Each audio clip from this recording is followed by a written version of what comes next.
As I mentioned, I love crafting with these. I think they could be a little bit fuller. I think we all agree on that. But for $1.50, I think it's a great find. I like to flatten out the boxes and recycle them because that way we're being, nice to earth.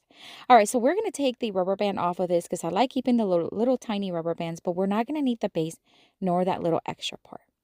We're going to start fluffing up the bristles. Now we're going to do it in a kind of like still like a flat kind of way. We're going to keep all the bristles facing downwards, but we're going to make sure every bristle has been touched and fluffed. These little fairy lights, I know you've heard me talk about them. I get them on Amazon. They're battery operated and they're really good for crafting, especially Christmas crafts.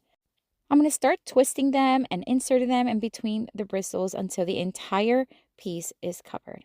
We're going to take some drop cloth and we are going to cut off a piece that's going to be enough to create a little hat because we're creating a gnome. Now, last year I created a gnome with a white tree and it looked very different.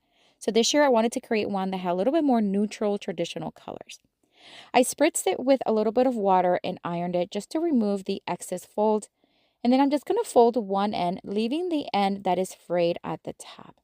I'm going to place it on the top, flip it over, and then I'm just going to adjust the bristles as needed.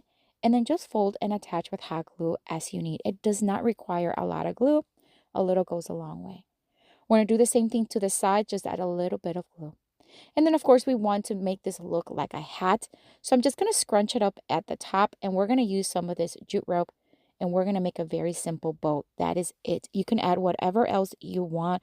We will add just a tiny little thing here in just a little bit.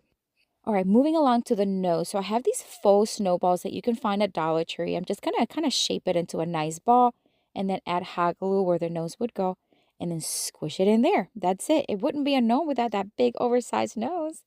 All right, we're going to take this Dollar Tree pick and we're just going to separate or cut off all the picks separately. And we're just going to add a little hot glue and inserting them, making sure that the size of the pick matches the size of the bristles of the tree. And then we're just going to then add something to the bottom of the hat. This is just going to add a pop of color by the nose. We're going to fold this burlap ribbon. I believe I got this on Amazon, but I can't remember. But it's burlap and it's red. That's all.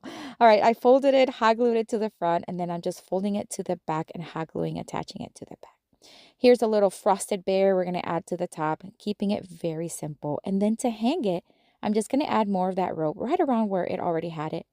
Tie it in a knot, and then we're just gonna knot it, making a loop in the back, and this is gonna hold it in place. It's not heavy. I love this gnome, and I love that it lights up and it's so easy and neutral. Love it, but let me know what you think down in the comments. If you enjoyed this video, I hope you consider sharing it with